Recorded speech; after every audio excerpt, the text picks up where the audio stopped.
कल उसने ट्रेन की सवारी भी कर ली थी। आज ये उसकी दूसरी हैरतअंगेज सवारी थी। वही सब सोच रही थी और टैक्सी अपने मंजिल पर पहुंचकर रुक गई। कमाल साहब उतरे और मिनाल संभल कर नीचे उतर गई और उसे ये माहौल कुछ अजीब लगा। कमाल साहब ने ड्राइवर को किराया अदा किया और वह मिनाल का हाथ पकड़कर उसे सीधे रास्ते से ले जाने लगे। ये माहौल मिनाल को खटक जरूर रहा था, क्योंकि हर इमारत की खिड़की पर सियाह पर्दे लटक रहे थे और बालकनी से लड़कियां झांक कर मिनाल को दिलचस्पी से देख रही थी। सब लड़कियां चमकीले और भड़कीले लिबास पहनी काफी सजी धजी मौजूद थीं। होठों में सुर्खी, आंखों में सियाह काजल और बाल में गजरे, हाथ में रंगीन चूड़ियां और जिंदगी से बेजार मुस्कुराहटें। मिनाल को कुछ रहम भरी निगाहों से देख रही थी। हर जगह कहकहे, किसी इमारत से गाने की आवाज और किसी से गाली गलौज की आवाजें। मिनाल का दम घुट रहा था। कुछ दूर चलने के बाद कमाल साहब मिनाल को एक बड़ी इमारत में ले आए। इमारत में दाखिल होते ही कमाल साहब ने मिनाल का हाथ छोड़ दिया और मिनाल ने देखा कि हर तरफ खुशबू। एक कमरे में कुछ लड़कियां नाच गा रही थी और कहीं मर्दों की महफिल जमी हुई थी और कुछ लड़कियां उनका दिल बहला रही थी। मिनाल ये सब देखकर सदमे में पड़ गई थी। अरे ओ मेरी बाई, जरा आकर देख तो सही, मैं तेरे लिए क्या लेकर आया हूँ, कमाल साहब ने किसी को आवाज देते हुए कहा और मिनाल हैरत से कमाल साहब का मुंह देखने लगी। वह किसी लहजे में बात कर रहे थे। मिनाल हैरत में पड़ गई थी उनका लहजा देखकर। कमाल साहब की आवाज सुनकर सामने वाले दरवाजे के पर्दों में हरकत हुई और कोई अधेड़ उम्र की औरत सामने वाले कमरे से निकलते हुए आ गई। औरत सजी धजी बनारसी साड़ी पहने इठला रही थी। बालों में गजरा, आंखों में सुरमा और हाथों में लाल चूड़ियां, कान में बड़े बड़े झुमके और गले में भारी भरकम सोने का हार था। ये बता रहा था वह कोई शरीफ औरत नहीं है। आज जनाब यहाँ का रास्ता कैसे भूल गए? औरत ने आते ही मुस्कुराकर सवाल किया और भरपूर नजर से मिनाल का मुआयना करने लगी। आज मैं तेरे लिए हीरा लाया हूँ जो तेरे धंधे को बखूबी संभाल लेगी, कमाल साहब ने मिनाल की तरफ इशारा करते हुए कहा।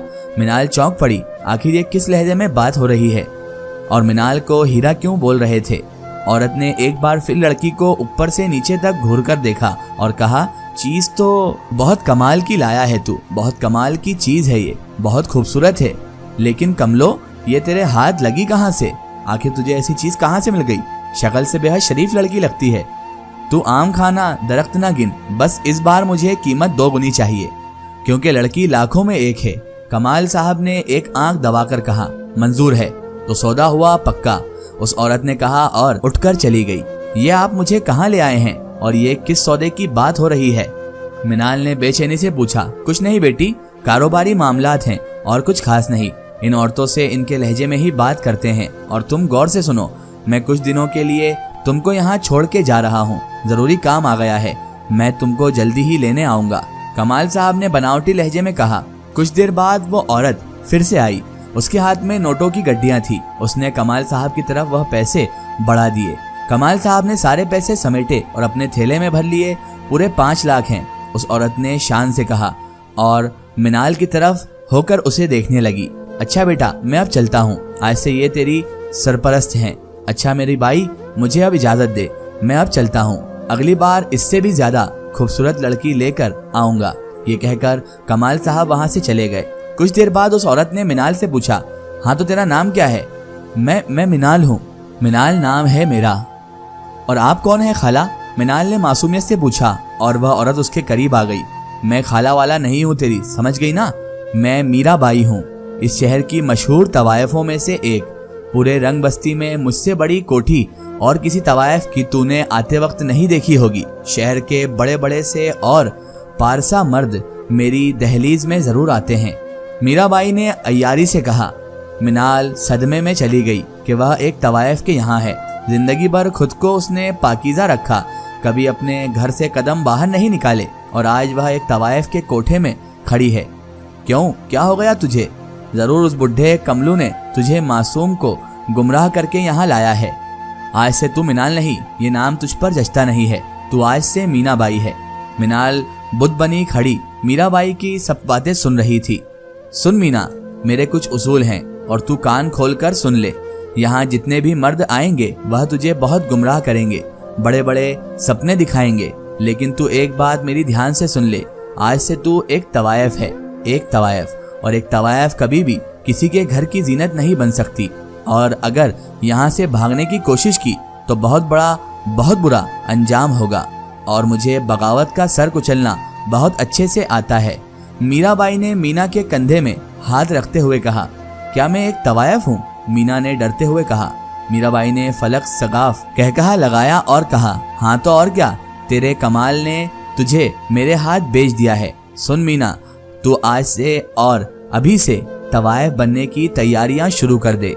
मीराबाई ने सख्त लहजे में कहा, अरे ओ चंपा, शाहिदा, तानिया, सब लड़कियां जल्दी जल्दी इधर आओ।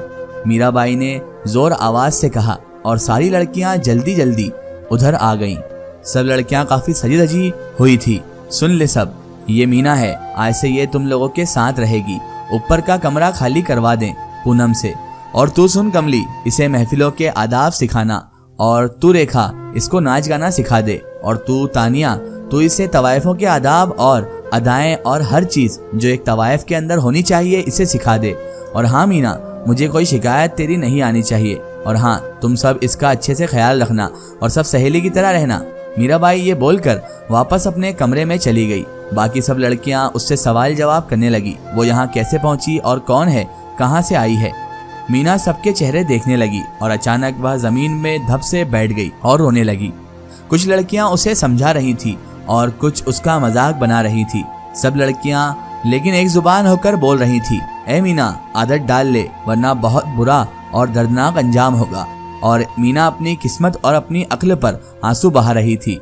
मिनाल अब मीना बन चुकी थी। अब सब उसे मीनाबाई कहकर पुकारते थे। कमली ने और बाकी सब लड़कियों ने उसे बहुत अच्छी तवायफ बनने की तरबियत दे दी थी। ऐसी बात हरगिज नहीं है कि उसने बगावत नहीं की या उसने मुखालिफत नहीं की। मीना ने बगावत छेड़ दी थी, लेकिन मीराबाई ने बगावत का सर कुचल दिया।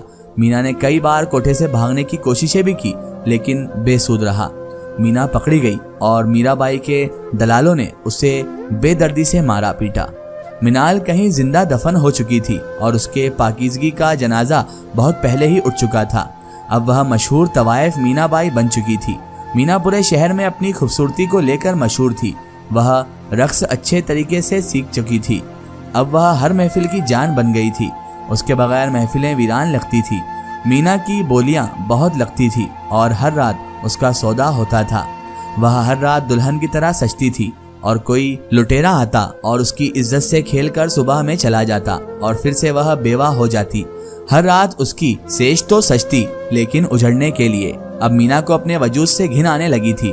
उसको अपने आप पर बोझ लगता था। वह रोज बरोज गुनाह के दलदल में धंसती चली जा रही थी। मीराबाई मीना से बेहद खुश थी, क्योंकि उसके कोठे में रात दिन अब पैसों की बारिश हो रही थी। इसका एक स्टोरी हम देखेंगे इसके अगले पार्ट में।